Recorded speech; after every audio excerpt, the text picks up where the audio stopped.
like ever even make common sense. Common sense don't grow in everybody's garden. Man, I don't have patience for that. I know you don't, girl. I'm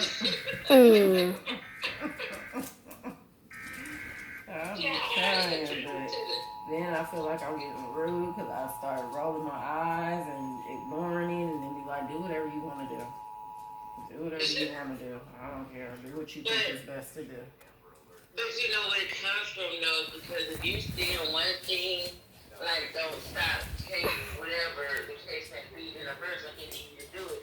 It pisses you off because it's like, why do I put myself on the same thing over and over and over again? Exactly. So I totally understand, child. It's like, why, after I've already told you how to do it, why you still can't use your brain to figure out whatever that it is you're not sure of? Because the same thing. A person on here, yo.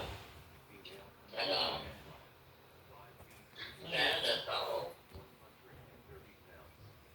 It's crazy.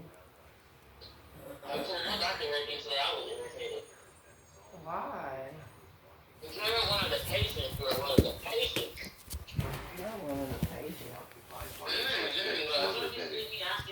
They are possibly Are you inward to the country serious? of Mexico. Recent Why? statements made indicate the children are in danger. Please call 911 McDonald County Sheriff's Office at 417-223-4318 if you have any information pertaining to this alert. And you feel like that about COVID? Oh, God.